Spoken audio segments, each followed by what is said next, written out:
Arlen, I'm going to turn it over to you as soon as the recording. Okay, it's recording now. All right, well, we can go ahead and call this meeting to order at 9:05. And I would like everyone to go ahead and introduce yourselves. I'll start off with myself. How everybody doing? My name is Arlen Nelson. I am the co-chair as well as equity and engagement coordinator with Albuquerque Public Schools. And I'll pass it over to Kimberly York. Good morning, everyone. I am Kimberly York. I am the Black Education Act liaison, and I have the privilege of leading the work across the state, but also the team. So thanks for being here. And I'll turn it over to Joseph. I'm sorry. Hello, I'm Joseph Ulibarri, and I'm a charter school teacher and chairing the Curriculum and Professional Development Committee. And I'll give it off to Sandra. Good morning, everyone. I'm Sandra Aaron. I am a semi-retired educator. I keep getting more and more work on my plate, but it's fun work. I am instructional coach with CORE, Collaborating for Outstanding Readiness in Education, and I serve on the Hotline Committee and the Data Retention Committee. Who else?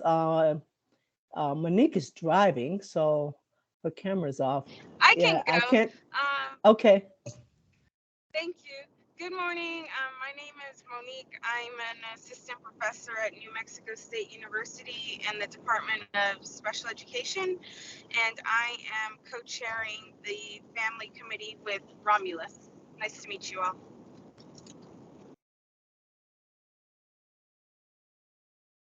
All right, and last but not least, Dr. Stephanie Mack. Good morning, everyone. I'm Dr. Stephanie Mack, and I am a consultant with A+ Class Act Consulting and one of the directors of ed out at the Pueblo of Jemez. I serve with Ms. Sandra on the Hotline Committee as well. Thank you and good morning. I just seen Hakim Bellamy just came in. Hakim, if you don't mind introducing yourself. Yes, I'm getting used to teams over here. Good morning, everybody. Hakim Bellamy in Albuquerque, and I'm on the advisory committee with you all on the curriculum committee. And I am a parent. I am a teacher at various different levels in the school system, from early childhood all the way through secondary, post-secondary, and I'm back in school myself at UNM as of last week. Congratulations. Thank you. All right, and with that, I believe that will be our roll call. I would like everybody to, if everybody does have a link, to review the agenda and see if you would want to make any changes, add anything. I'm just going to let you know right now, I think I might move that goal setting to 10 o'clock and move what I had at 10 up at 9:20. So that the next topic I'll be talking about will be talking about the intersectional educational parent attainment piece that Dr. Nancy Lopez wanted to speak about earlier, or has sent an email out about. So I'm only going to talk a little bit about that and try to get that information out to everyone, so she'll be able to speak on it whenever she is in our able to make the meeting next month.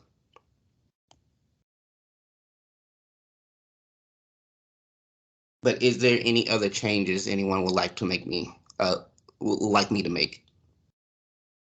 Hey, Arlen, I'm not sure if this is intentional or not, but I don't know if you know that we can't see you. Yeah, sadly, I can't even get my camera on right now due to my no worries. signal. Yeah, I'm sorry. No, it's okay. I just wanted to make sure it wasn't a mistake.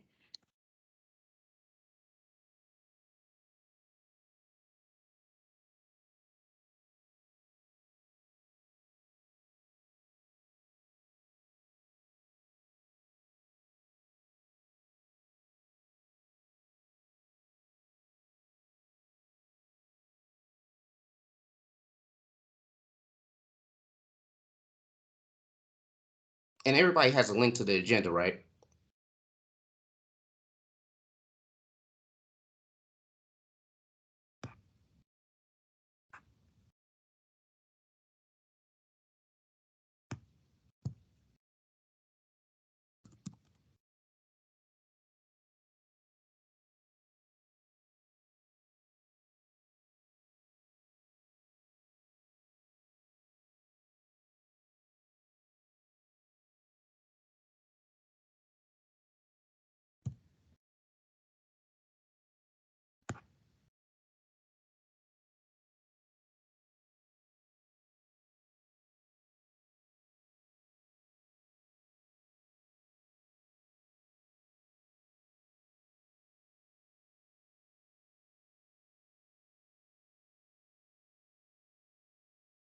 Sorry, I'm struggling.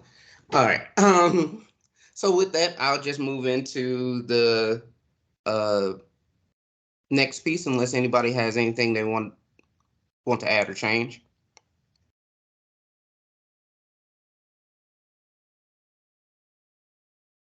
All right. Well, one of the things that uh, we received, or that I received in making the agenda, was some information from Dr. Nancy Lopez in regards to pretty much the basics is using the tool of intersectionality um, within our educational acts. So being able to find using intersectionality to be able to find certain intersectional oppressions that would face specifically mainly people of color in regards to the Yazzie Martinez, the Indian Education Act, the Black Education Act, and any other ethnic-based acts that we have in our educational system to be able to pinpoint certain categories that are missed. So in saying that, knowing that when we go and look at the census on top of most of our data information, if somebody identifies as Black and they also identify as Hispanic, they do not go into the Black data. And this is something that Dr. Nancy Lopez spoke about in some of our first meetings, but they do not go into the category of being in the data of how many Black people, how many Black students, if in the case of higher education, even in the case of K through 12, just in what I know dealing with APS, it's the same. It's the same situation to where if you identify as Black and then you identify as Hispanic, you're actually in Hispanic data. If you identify as Black and then you identify as Asian, you're in Asian data. You're not going to be in the Black data. So when it comes down to it, we never really have a true accurate point of how many Black people, how many Black students, how many Black anything is truly affected, because the number is always skewed due to that manipulation of that matrix. So what she's introducing or wanting to introduce, which is coming from another which I'm looking for the information. If anybody, if Dr. Kimberly York, if you find that email, if you don't mind, if you could put it in the chat, so everybody can get access to those documents. But it's based off of a scientific study that they've conducted in California to show that for them to be able to get information more accurately, they've been using this tool of surveying for parent educational attainment, which is going back with some of the older members of the people of color community and being able to see when is the last time they remembered somebody before them having an education. So even being able to pinpoint things such as first generation students in certain households, and how does that even compare to certain situations when it goes into their mental health, their experiences throughout education, their experience even in society in that same sense. So being able to find other ways to use surveys and evaluations to kind of fish out that intersectional oppression of the people that we're serving, and even working together with the Yazzie Martinez to be able to use some of their data, compare it with our Black Education Act data, and then even compare it with the Native American Educational Act, and being able to fish out what are some similarities, but also what are some things that are different that that one may have that we don't have that could be used to better us. And that's one of the things that I know we've done in APS one time. In 2020, we did a data assessment based off of the I don't want to say it wrong, but I want to say HB 250, the Native American Educational Act. One of the things that they do is yearly data assessment, and they have to submit it to PED. We did our own data assessment in APS one time to be able to see what is the specifically for African American students in this year. But it was to see what is going on. What are some of the disparities when it comes down to discipline? What are some of the disparities when it comes down to special education? Or what's the disparities when it comes down to access to be able to get into AP classes? How is that data compared to other students? How did that data compare to the state? And then how does that data compare to the national level? And all those were beneficial and helpful to be able to figure out what is going on specifically with APS and how it compares to the national level, but mainly within the state, and then even just highlighting that discipline, special education, and AP problems that's lacking in most of that community. And then even using that data, which I think is more internal with APS.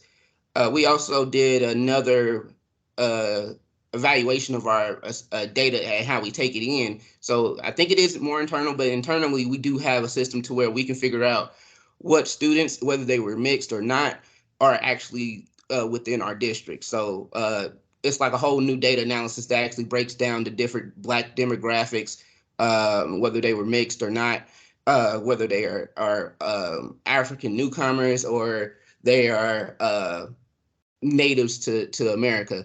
That kind of even get to show the difference in data too, because sometimes that African newcomer data does not even fit reflect in our overall just Black African American data. So that's kind of the gist of what Dr. Lopez is trying to introduce, but I know she'll be able to speak more to it when we have our meeting in September.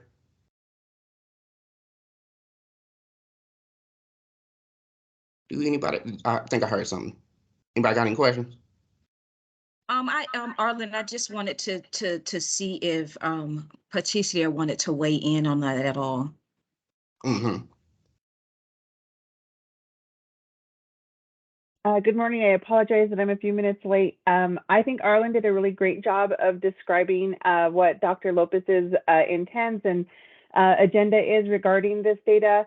The things that I would add is that it's just a really important time to be having this conversation because I can put this in the chat, but we're working on the New Mexico longitudinal data system right now, which is going to bring information together from across several different agencies.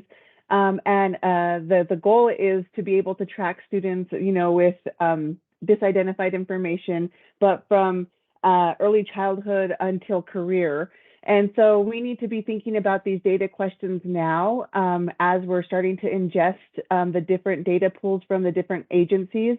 I really have been kind of that stickler on those work committees to consistently ask the technicians who are putting the system together right now to really be thinking about equity and inclusion as we move forward.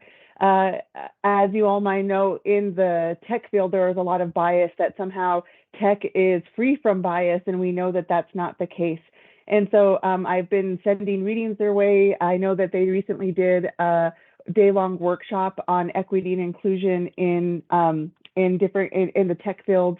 So I think it would be really important to perhaps bring our data committee to have a conversation with that group.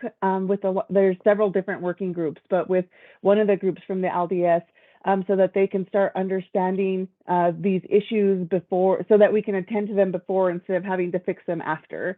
And so for me, that was what was coming to mind. And then also just, I'm really excited to be seeing the influence of Dr. Lopez's and all, this collective conversation about collecting more accurate data in other ways. So we're about to launch from higher ed a statewide study on food and housing insecurity across our 29 institutions, so all the publics and including the 4 tribal colleges. Dr. Lopez's imprint is all over the current survey tool, where there is a beautiful question about parental educational attainment, but she also did help to really, how do I say, improve and deepen the questions about how people identify. And so I just see that it's going to be a much richer study because of that. But also, like Arlen was saying, I think that she's the one who's going to explain it best. But these are really important ways. You know, we make big shifts in small moves sometimes, I think. And so just in these 2 areas with the LDS and the food and housing insecurity survey, if we can collect that data, then we're going to be able to demonstrate, right, at the statewide level why it matters. And then hopefully that can influence and encourage, you know, everybody just to start collecting it as well. Thank you so much. And then, Arlen, if it's appropriate, I just wanted to ask, did you want me to wait a little bit later to do my updates?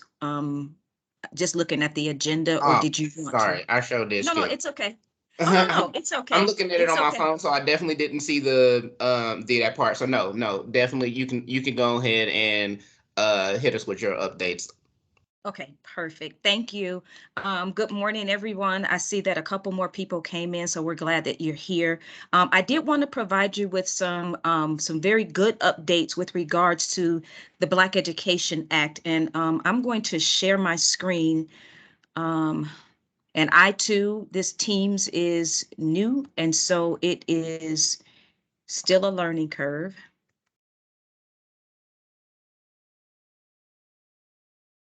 See here, can you see my screen?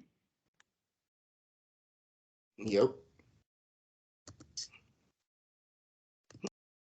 All right, so what I wanted to share with you is for those of you who have been a part of the Black Education Act since its inception, so to speak, following everything, I wanted to bring to your attention that the original appropriation that legislator provided to us was $550,000. And so Dr. Bannerman has been very successfully advocating that we have that money recurring. And so I wanted to proudly let you know that that is going to happen for our staff salaries. And to that end, I wanted to share the organizational chart in terms of staffing for the Black Education Act. And as you all know, we're under the IET division under Dr. Bannerman. I wanted to show that in the blue at the bottom here, this is, once we are fully staffed, this will be the team of the Black Education Act. Professional learning coordinator, curriculum coordinator, family engagement coordinator, business operations specialist, and social work interns. I know that you all, or some of you may be aware that we did a little bit of restructuring. And so the hotline, while it is still an initiative of the Black Education Act, it has shifted, the management of that has shifted to Simone Van, who used to be our previous curriculum coordinator. She is now the IET division director. And so she now manages the hotline under Devin, and Devin is back. So we still work very cohesively together, and that we also still provide support and do a lot of thought partnership with regards to hotline cases. I'm also proud to let you know that we have hired a new curriculum coordinator, and that person is Dr. Charles Becknell. I know that many of you will know him from UNM, and so he will be joining us in early September, the first week of September, actually. And then you all have been introduced to Jewel. Jewel had been serving as our contract biz ops person, but we will be actually hiring a full-time person. And so all of these are in the works. With regards to social work interns, I thought that this was a very important addition to the Black Education Act team, simply because all of the data collection and all of those data points, I think, and the hotline as well, this person will be very instrumental. And so just to let you know, we are building capacity through human capital. So I'm looking forward to having some help. I've been staying afloat, but it's been definitely a heavy lift, but we're progressing very well. The other thing that I wanted to share with you is my very, very, very high priority and intention to improve. Thanks, Hakim. I just saw your message in the chat about Dr. Becknell. I wanted to be very clear and very intentional about the support for the advisory council. I know that we have areas of improvement, and so please know that that is very high on my priority to make sure that you all are getting the support that you need. You all are getting the time that you need in terms of having to be able to interact with me a little bit more, and also having more up-to-date and more concrete information as things are rolling out. So please know that that is definitely a priority. I have been intentional to include in the budget that we could do a retreat. I think that that's important to be able to kind of reset things for this new fiscal year. And so we'll be talking a little bit more about that as we go along. I did want to ask if you would consider, just in terms of, is monthly sufficient for your meetings? And that's not something that we have to talk about right now, but thinking about, the structure of the meetings, is it too much monthly, or is this a good structure? But so just, be thinking about those kinds of things. I also wanted to share with you that I definitely am pivoting majorly, an acute pivot to quality and data collecting.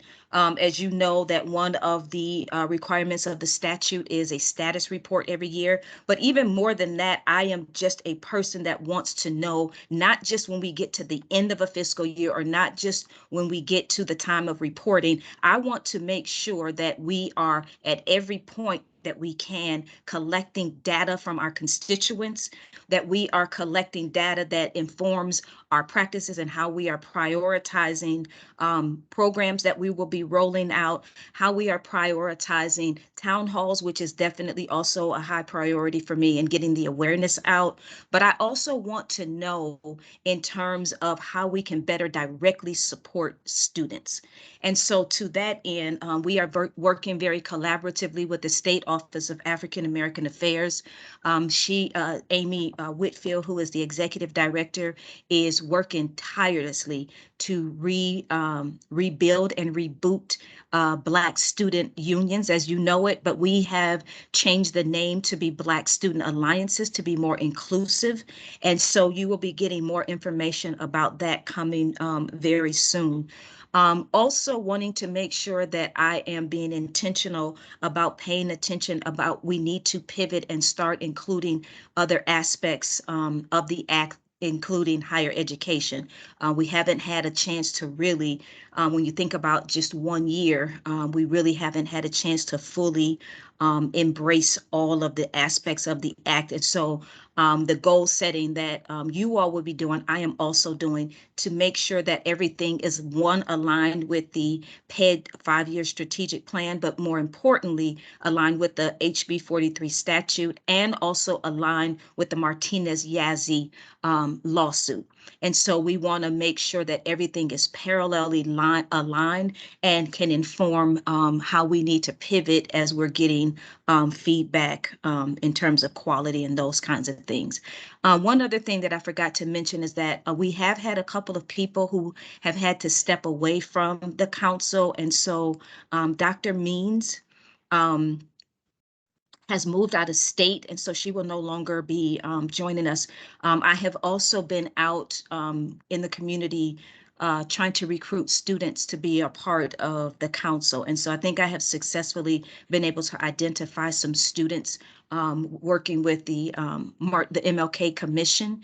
And so I'll be sharing that information. Another person that has definitely expressed an interest in being a part of the council is Brandy Stone, who I think would be an amazing addition. And Brandy is the director of the African American Student Services at UNM. And so as I'm getting the names of people, I will also be collecting their resumes to present to you all so that you can make an informed decision about how we add additional people. Also wanted to mention about town halls.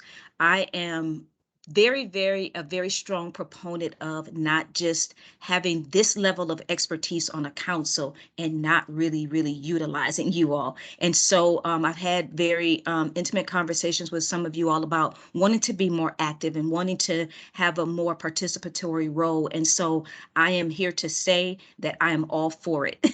I am definitely wanting to do white paper collaborations with you all, because that is a part of the statute. But I also want to make sure that you all can inform me about target areas in the communities that you live in and how to plan and execute town halls. We definitely have to get the word out. What we've been doing is paying a lot of attention to the hotline referrals that we are getting and trying to be intentional about imparting additional support that extends beyond the hotline, because we're noticing frequent flyer communities and districts. And so we want to be proactive in saying, hey, we noticed that, you're having a lot of referrals to the hotline. These are the level of supports that we can offer. And I'll give you a perfect example. One school in Las Cruces, we've had a number of referrals to the hotline in Las Cruces, and in working with the parent who made the call, her concern was about the racial sensitivity or the lack of racial empathy for the students that were involved in the situation. And so we all as a team, and even Dr. Bannerman, we came to Las Cruces. I live in Las Cruces, but we all met with the administration superintendent's office to kind of do some thought partnership. But also I offered, and in my role then as the professional learning coordinator, to say, hey, I can come in and do some racial empathy workshops with students. And that is exactly what I did. All 982 of those students, I did workshops. And so please know that that is something that I offer. I've worked in schools and worked very intimately with students. And so please, as you're, kind of promoting the hotline, promoting BEA, let them know that those supports are available, because we want to come full circle with regards to not just check boxing, but we want to make sure that we're having a meaningful impact. I know that Dr. Trujillo, thank you so much for your patience, because I know that you're eager to roll things out and higher education. And so please know that that is also on my radar. So I'll be reaching out to you about that. And then the last thing that I wanted to share, two last things that I wanted to share with you. I don't know if you all are familiar with the Annie Casey Foundation, but the Annie Casey Foundation has, since the 90s, at least that's when I was first introduced to them, they do a wide-reaching, a lot of research on child well-being, and it includes education. And as of this year, New Mexico has fallen back to number 50. And so I will share that data with you, and it has all of the outcomes, but it also speaks volumes about the indicators for Black students as well. And so I will make sure that I put that in the chat for you. But the last thing that I want to share, and I want to publicly say this, because I know that this has been a source of tension just throughout the nation about critical race theory. And I just want to be very, very clear that the Black Education Act, the HB 43 statute does not embed or is not inclusive of critical race theory. That is not the scope of work that we do. And so I am being very intentional. Any references to critical race theory on our website has been removed. While I'm not denouncing the importance of it, it is just not the scope of the Black Education Act and the work that we do. And so I want to be able to very clearly articulate that when someone wants to get into those philosophical debates, it's just to point them back to the scope of HB 43. If that is your level of expertise, I respect that. I just don't want to find my staff or myself, who is not very well versed in critical race theory, engaging in arguments about something that really does not fall under the scope of Black Education Act. And so I have been vetting all of our additional HB3 training vendors as required by the Act. And so I have also asked that they not include critical race theory in the trainings, and just please focus on those things that are directly related. If that is your area of expertise, again, I am not in any way denouncing your level of expertise. I just want to steer clear of the debate that really is not our focus. And so that is my rationale for that. So with that being said, I will yield any questions that anyone has for me. Yeah.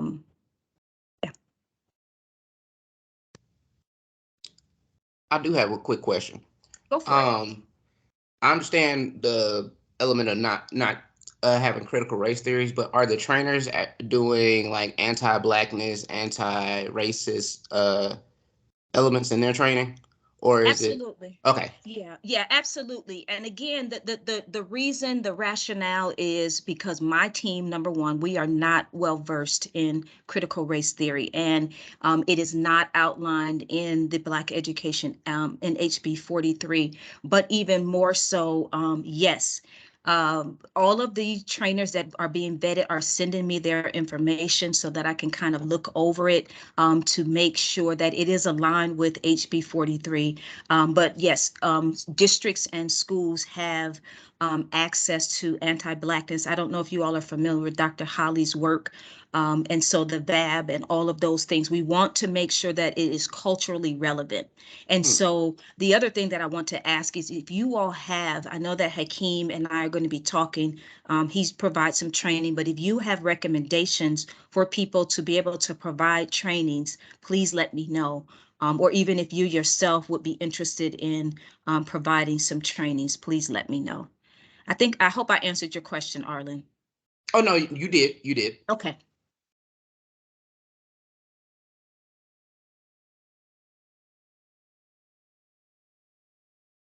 I was going to try to drop some things in the chat, but for whatever reason, I don't have that option. This Teams thing is all new. I don't see the paper clip. So I'm going to email everything to everybody.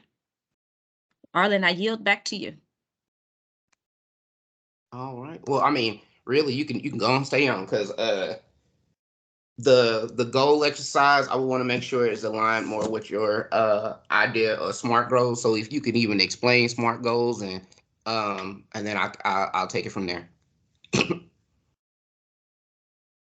Sure. So SMART goals are it's a framework of making sure that things are measurable. And again, it is what PED uses. And so I want to make sure, again, with the alignment chart, that we are also using the same thing. And so SMART goals stands for specific, measurable, attainable, realistic, and timely. And so I can I don't know if anybody has, Hakim, if I can email it to you and you can put it in the chat, because you seem to be able to have the ability to put things in the chat, and I can't for whatever reason.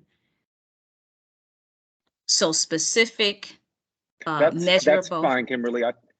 I don't see, I think when I'm in the chat, I don't see like a way to do attachments, but any text I can just put in the chat. Okay, perfect. Thank you. I thought it was just me. Thank you. Mm-hmm.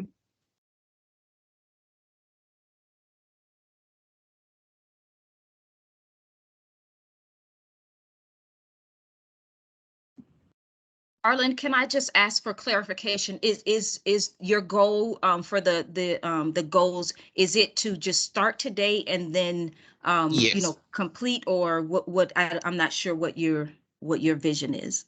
So my idea for the goals exercise, which was to be more I in the agenda it says set 3 goals per committee, but also for our overall advisory council. And I was doing that and thinking that, set one goal, one main goal, and the other 2 goals would be the short-term needs to be able to achieve that goal. So just being able to have some kind of overarching idea of what we're trying to accomplish as an advisory council for this year, knowing in this time frame we have this school year to be able to do something. Knowing in the past we didn't really set no time frame to where of what we wanted to accomplish anything, even in our own little subcommittees as well. So it was to think about what can we do, start the conversation, not to say that we were going to focus with that much time today, but really to start the conversation so mainly our committee leaders could take back to their committees whenever they're having their one-on-ones to even think about what SMART goals do you want to attain within this school year. So still thinking in the time frame of school year just started in August, it'll be ending roughly in May, June area. What can we achieve? Pretty much really what one main thing can we achieve in that time that's actually measurable, that is specific, and that actually can be done. Not something that's like changing the whole curriculum of all school districts within the within the state at this moment. That's not something that will be able to happen within this school year. So being able to think, what can we do as an advisory council that would make sure that we have a good sense of self at the end of the school year to say, like, this is something that we got done. This is something that we saw to the end, and know that we did something. Just because, going back to what you said earlier, that idea of how do we get more involved as council members within the work that needs to be done for the Black Education Act. So that's just kind of more of where I was going with it, is to just give one main overarching goal for each the council and your committees, but also think about the miniature goals that would take to even accomplish that, and be able to make something that's actually feasible for the school year. So that's kind of where my idea was coming from. I'm sorry, I'm a little sleepy, so I would be able to articulate that better any other time. But It's okay. Thank you. Thanks. That's where And I was so going. I can, if I can lend a hand in that, and do you all have a copy of the statute? Because the duties of the council are outlined in there. And so Arlen, I think that might help to jumpstart thing and to lessen the lift, because everything is outlined. And if you don't have it, let me know and I can just email it out really quickly.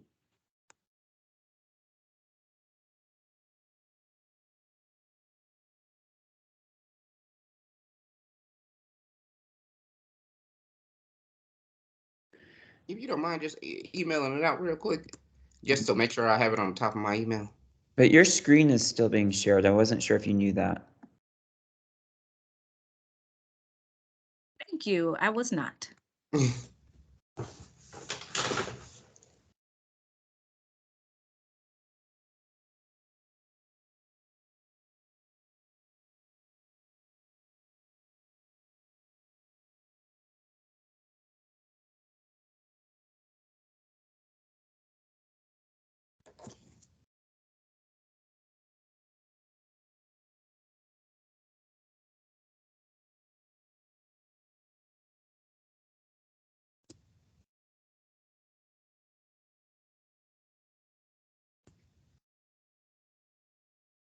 Hakim to the rescue again. So he has put the statute in the chat. Right. Thank you.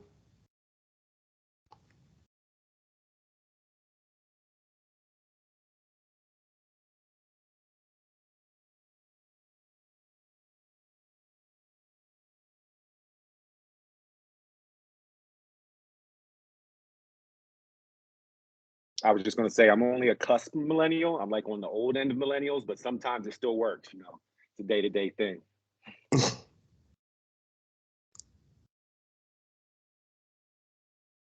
So Arlen, I think we're waiting for direction or instructions from you. I'm sorry. I'm trying to make sure that I find the part in the act that would be specifically for the council. So if y'all can go to that, if you find that section before I do. Yeah, it's in the beginning.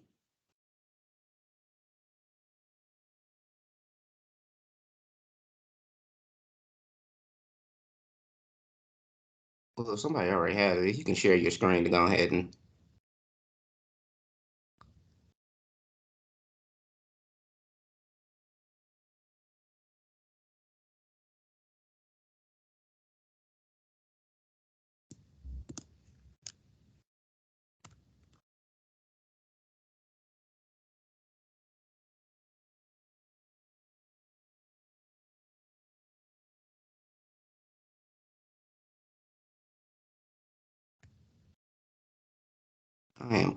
I keep on getting stuck on charter school. I'm in the charter school area. Do anybody know what page the council part is on? I don't think that that's it. Let me grab it. I'll put it up on the screen. Okay.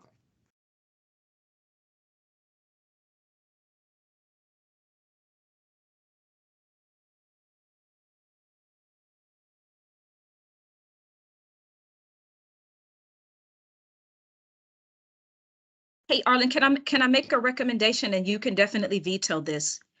Can we put this at the bottom of the agenda so that the subcommittees can do their report outs? Yeah, So go we don't ahead. take a lot of time doing this. Okay. So we can move into the subcommittees being able to give us updates.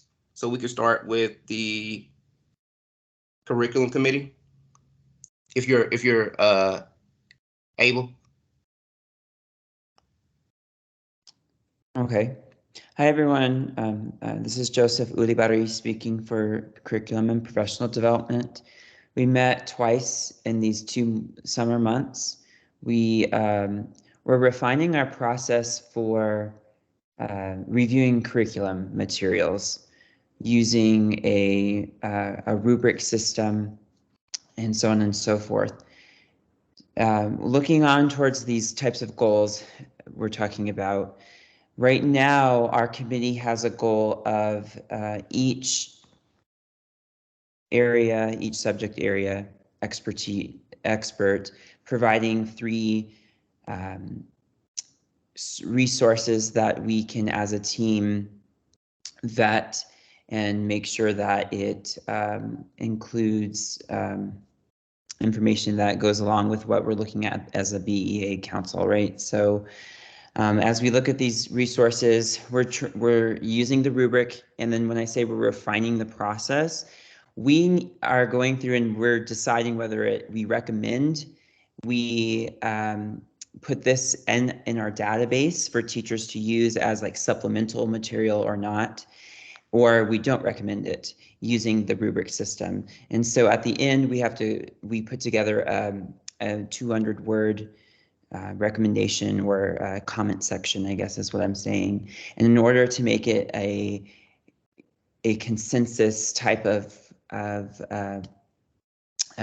comment section, right now I'm working on a system where we can just start putting in our ideas onto a Google document or something like that, so that we can just put our ideas on paper as a collaborative setting, rather than we have 10 different written forms and then we're trying to combine all those forms at the end. So as we're looking at curriculum, we put our ideas down, and then when we get together, we can put those in a cohesive statement in the end. So I think what we'll be looking at next, as we provide these 3 resources per area, so we're looking at like English language arts, math, performing arts, science, all of the different areas. I think what next we'll need to look at as a group is how we're going to present this in a database, what would be useful for teachers, and that could be whether it's in a succinct website, but I also want to look at some innovative, not just innovative, but actually useful tools that teachers would actually use, because I know that going onto an education website is quite, it's a task because sometimes the government websites, you click on a button and then you click on another button and you click on another button and you can get lost in the system. So I want to look as a group what would be the most useful way to put up a database. Those are some of the things we're working on right now. And I would like to make a couple more goals than that. So there's the database, but I would like to see 2 other goals that we make as a team. And also we need more people, more expertise. And I said this at our last meeting, we need more expertise. We put out a call for more experts in the New Mexico Teacher Leaders Network and through the I think the teacher newsletter, but I think we had 1 or 2 people respond to that. We need more teachers to respond. And so hopefully maybe if we send out another call at the beginning of the school year when teachers are fresh and they think positively about the school year, maybe they'll actually want to join right now and they're not as tired and burned out. And Joseph, if I could just add some support on my end, is that we could send out, if you give me a brief paragraph or so, I could get that in the e-blast, and then that we could send that out as an active kind of request. I could also send it out through the superintendent's listserv that we have as well. Okay, and I can get that to you within the next week then. I also wanted to add, I think that Joseph is underselling his subcommittee. They have been working very hard over the summer. I mean, like really meeting and really taking some deep dives into the content matter of the books.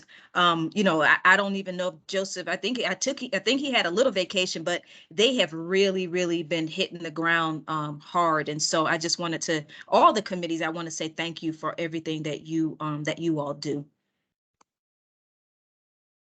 Most definitely. Thank you, Joseph.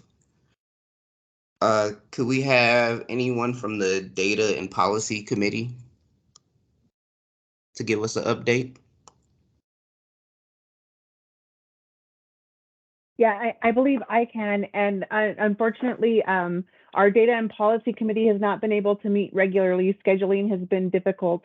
But I do think that the bigger conversation that the meeting started off with is something that we're consistently thinking about. And without Dr. Lopez here, I kind of feel a little bit lost. But so my report will be short. But like I was saying, just absolutely, I know that we've been trying to grow the committee. And so I believe that Hakim also joined. So what we will do and concentrate on now as we begin this new year, if we're going to start setting goals, is setting our regular meeting back up so that we continue to have those conversations. Thank you. Sorry, I don't have more to report. Oh, no, it's No okay. problem. It's okay. I do want to say, if you all have recommendations of people that you want on the council, please, by all means, send those names my way so that we can, because I know that you all are already doing so much good in your communities and in your professions that we don't want to burn you out too fast. Or actually, the goal is not to burn you out at all. So if you have recommendations about people that could help to lift the work that you all are already doing, please send those names my way. All right. And do we have any representatives for the Family and Community Engagement Committee?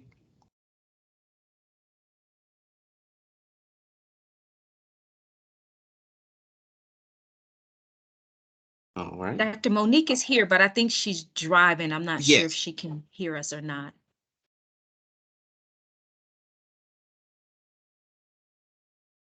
Hi, sorry, I'm here. Romulus and I have not met since May, so we haven't met during the summer. At our last meeting in May, we finalized the student needs assessment, and I believe we were waiting to get approval to roll that out. But that's our last update. So we'll get some meetings on the books for September. All right, thank you for that, Monique. Any representative from the Hotline Response Committee? Before we move on, can I just make a recommendation for the community committee? Is PED just got Dr. Matthew Martinez as their director of community outreach, and I think he would be a great member of the committee. Just giving you ideas, Kimberly. Thank you so much. I will definitely be reaching out.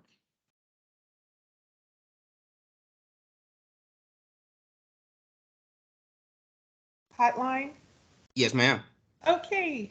On behalf of our committee, we have not met formally, but I did want to report as a member of the committee, taking the flyers to fan that out, have been posted on social media and also throughout the Pueblo on which I work. And I heard the comments on the intersectionality, and I just wanted to interject that through dispersing the information about the hotline and about this council throughout the Native American community, specifically in the areas of not only any kind of discrimination or exclusion, but also importantly on the hair aspect and the comments in that area, and just educating them about the Crown Act and about this advisory council, and letting them know that just by the name Black, don't think it's only for Black students. So starting to communicate that is something that I've already done. And as we have started the kickoff of back to school, I think that that's an important part that the Hotline Committee can also help, because we're out here, not there, being able to take calls or track anything. So I kind of tied that in. So hopefully we'll be formally meeting now that Simone and Devin are working collaboratively, and then we can fit in and volunteer and do whatever they need by way of support. So we've been working on that. Okay, thank you. Thanks, Dr. Mack, explicitly for the work that you're doing in the Pueblos, because that we want to be very intentional, not just about the Albuquerque greater region, but reaching out across the entire state. That is extremely important. And so to that end, please know that I'm available if you and I can maybe tag team.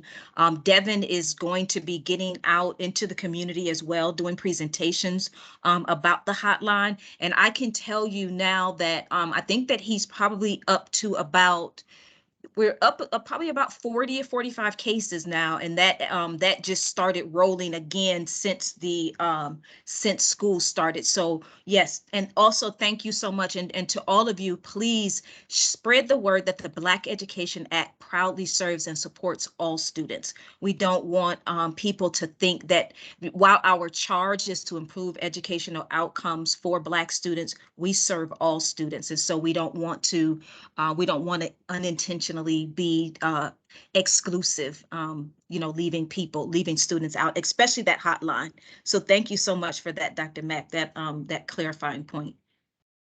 And if you need more materials, any of you, as you're going out, if you need marketing materials, I have proudly been able to do an entire branding for Black Education Act. So we have one-pagers, we have brochures, we have all of that stuff if you ever need those.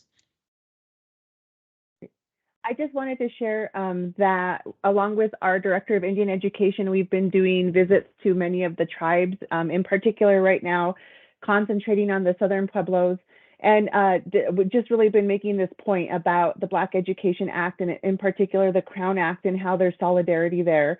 And so I just want to say, also, we've been meeting around Chicano studies and trying to get more ethnic studies classes in general to rural students and communities that don't necessarily have access to dual credit easily. So looking at how we can develop like online courses. And this is under the leadership of Dr. Irene Vasquez at UNM. But that is to say that, like, from where I'm sitting in higher ed, there seems to be this real interest in the coalitional politics between all, like, the four acts, really, right? So Hispanic education, Indian education, Black education, and the bilingual I think I'm getting that right, bilingual multicultural act. And so just like I feel really, how do I say, energized by this like reemergence of like a coalitional politics. And so I'm just wanted to share that with everybody. Thank you. And internally, we are trying to be more intentional about that whole, because we're all under the same division, right? And so we want to make sure that we all have a united front and that people know that we work very collaboratively together and that, we serve and build the safety net for all students, especially students who have intersecting identities. I think that that's really important. So thank you. That's exciting to know.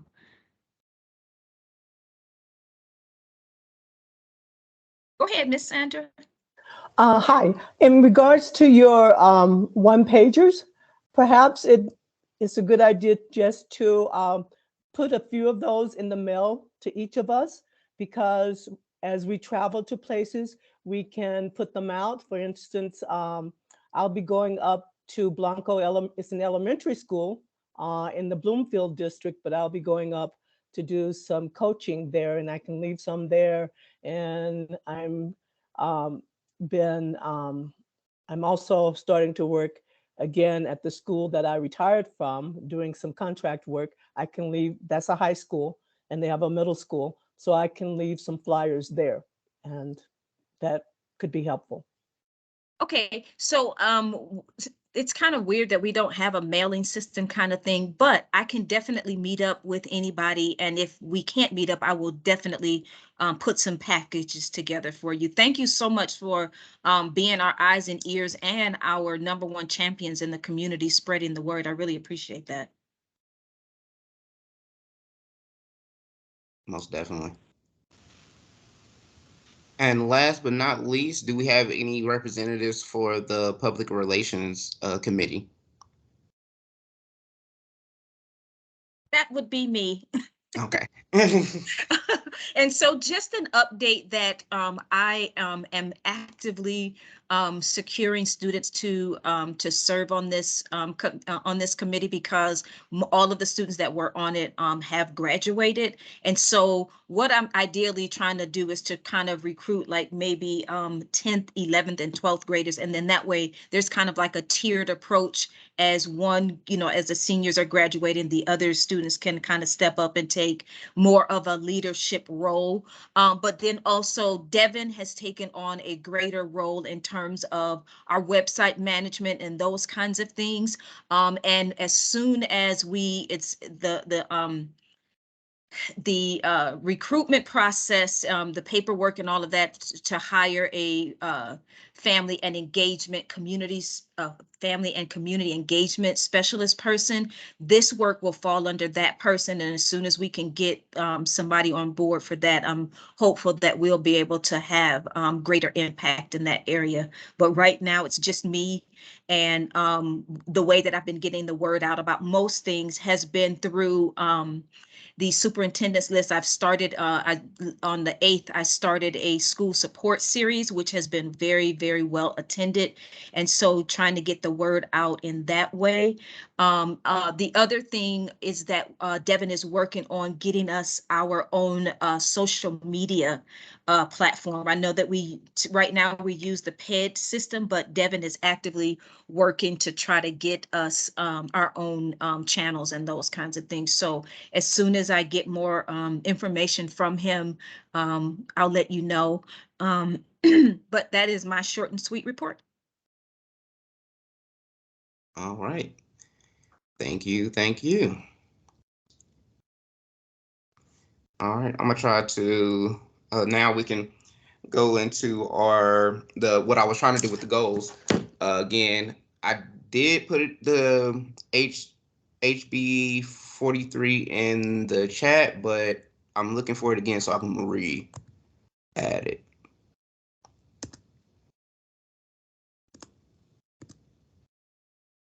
Arlen, if it's more convenient, I can share my screen so everybody can see it on the screen. Yes. If that's helpful. Okay. That is. And in general, I don't want to, I guess more to say, I don't want to sit and read the act right now either. I think more to say, just I want to make sure that everyone has access to it right now. And to look on page 3 is where the duties for the advisory council start, I believe. I know it'll read into the liaison as well, but even after that, it goes into additional duties of the council and liaison, and that kind of is more specific to the council, but it's really kind of the same thing, restated again.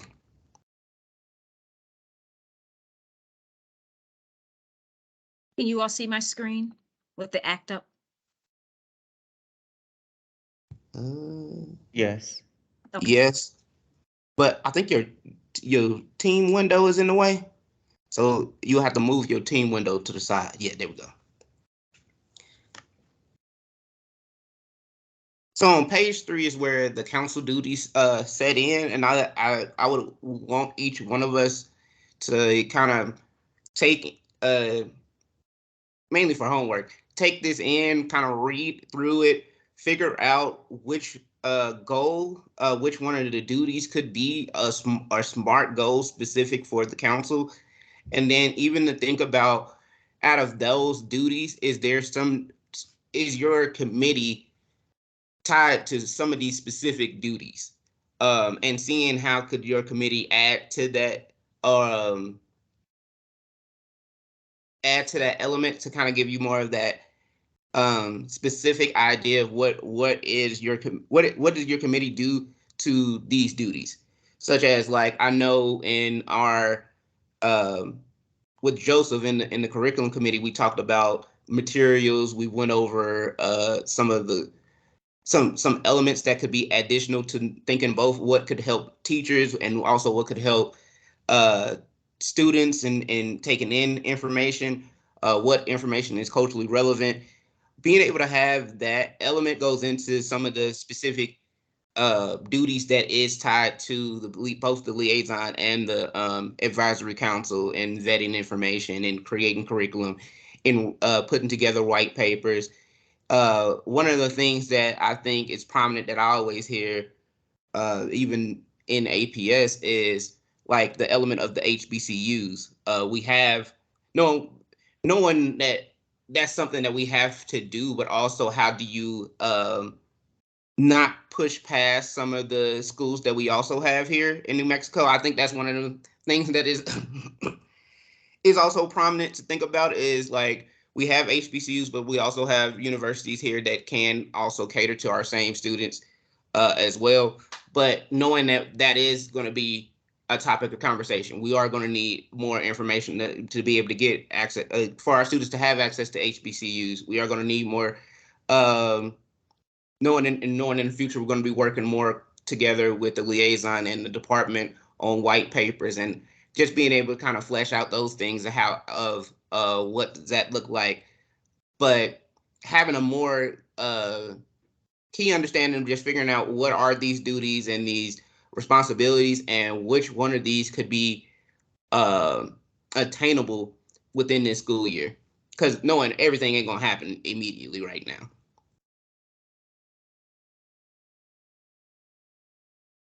And I think as a mainly in the sense of thinking for the council, it would be thinking what 3 of these duties, or even to say which one of these duties, because it could be, you could probably connect some, and they all could be intertwined, or it could be some that actually does take more focus, and requires it to be broken off a little bit, and to key in a little bit easier.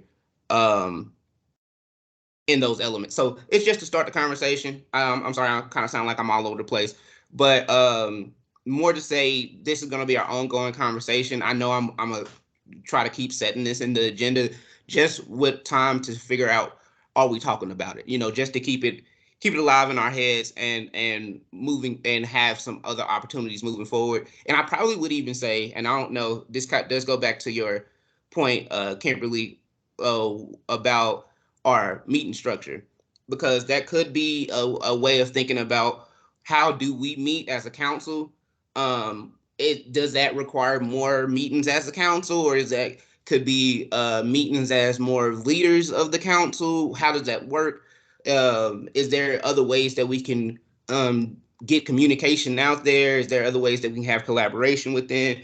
Those are the things that we could be thinking about just going into our next meeting, because I believe that meeting structure will help set a better understanding of how we can set these goals, because then we can know how much time and opportunity do we have to actually do this goal setting piece. Because I wouldn't want to say that we're still setting goals come December, just knowing that on the frequency we only meet once a month. So it probably is another idea, at least it's going in my head right now, another way that we can probably meet to still set these goals as a council, but not have to take too much time in a meeting to do it.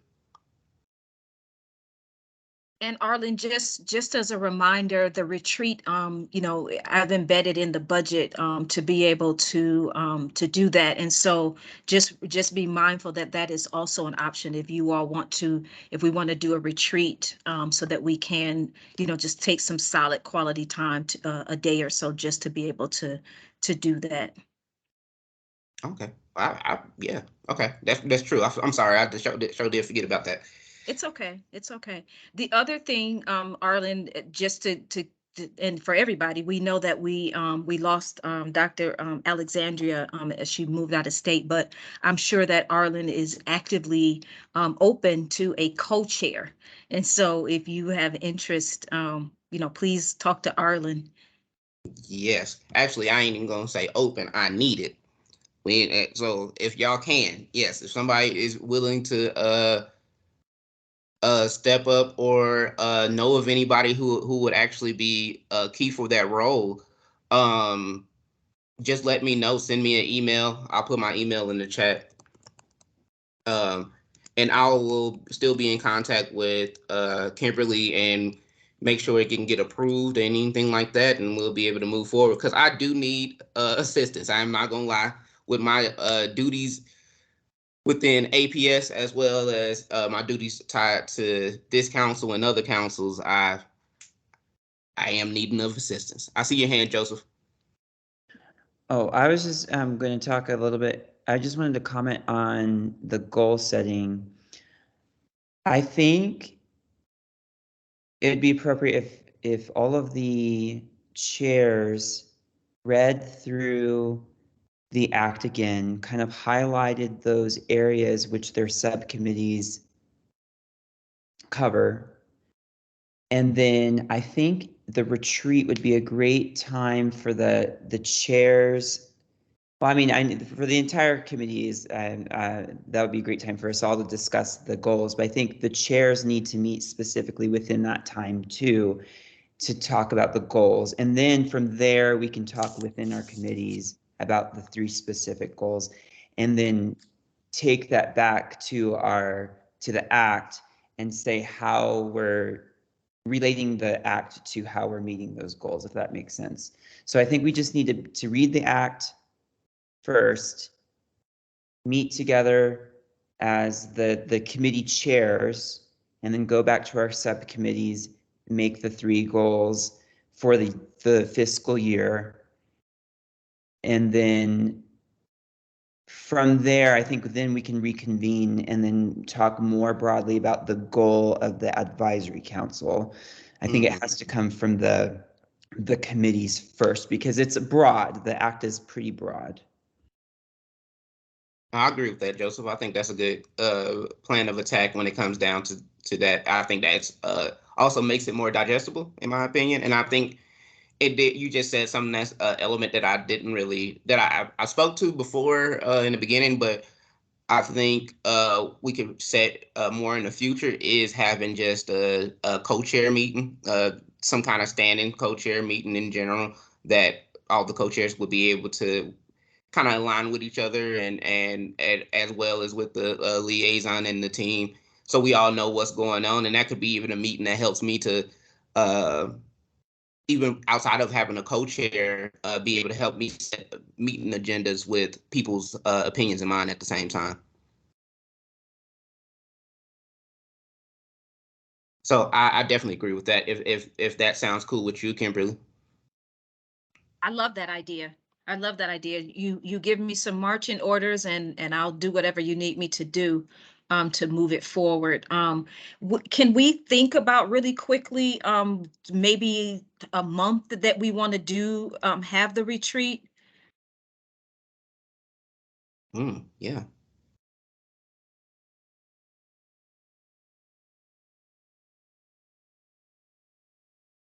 October? Okay. Once school gets going really well, and we can plan for it, but yet before the holidays perhaps.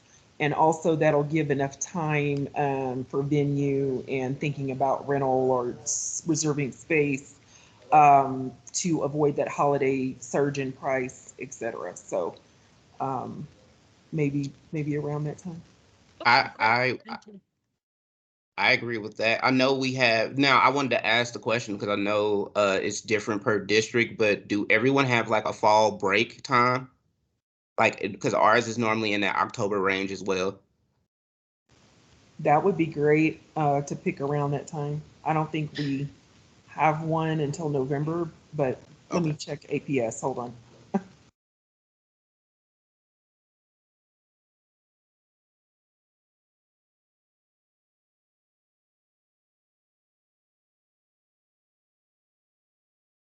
Also, Ms. York and Arlen, if you had a budget, I could quickly volunteer to help you just kind of brainstorm or set that up, because convention planning, hotel, that was my first, my career in my previous life. Okay, well, Dr. Mack, I'll be in touch with you offline for sure. Thank you.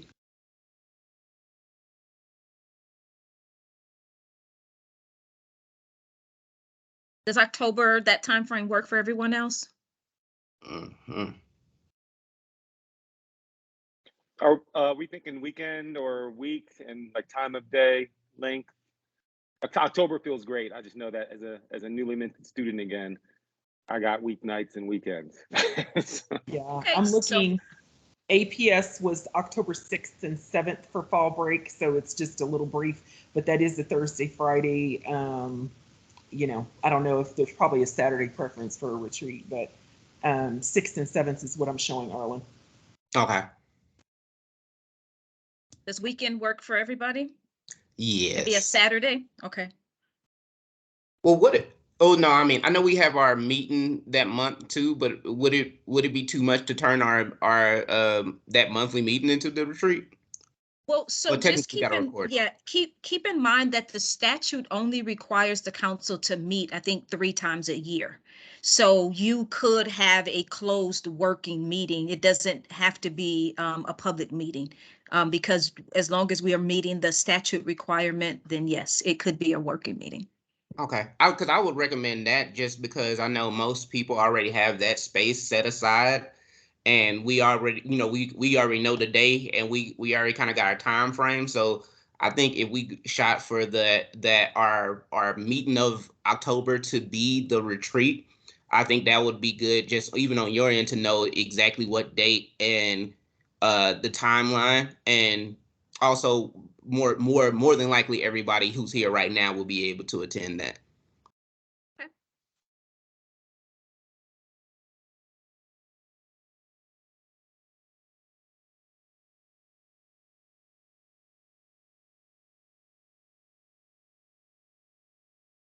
Okay, so Dr. Mack and I have a little bit of structure to work with, and she and I will get right on it. Thank you all.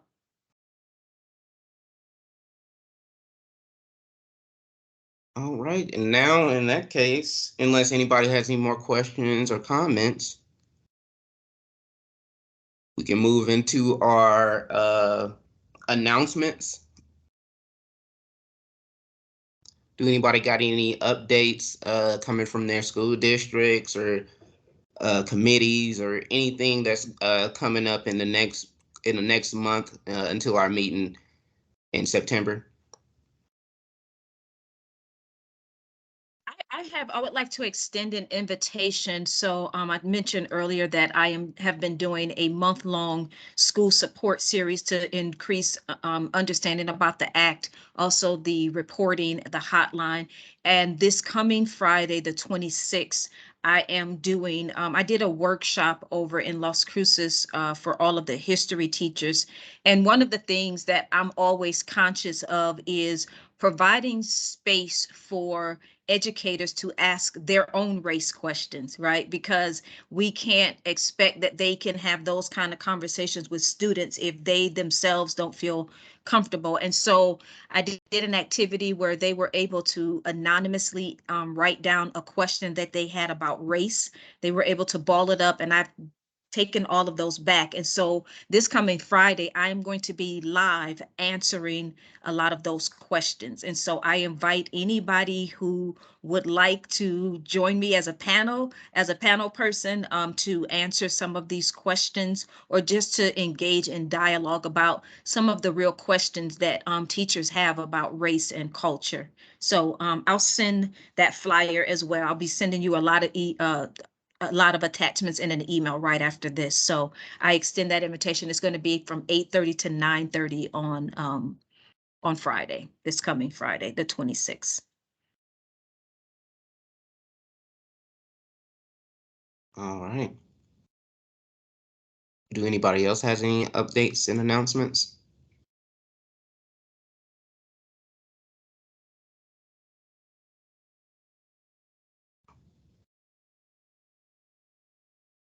Okay, well, with that, if nobody have anything else, I'll call this meeting to adjournment at 10:21 a.m. Thank y'all for coming, and thank y'all for working with us this morning. And I look forward to seeing y'all in September. And if you have any questions, please feel free to email me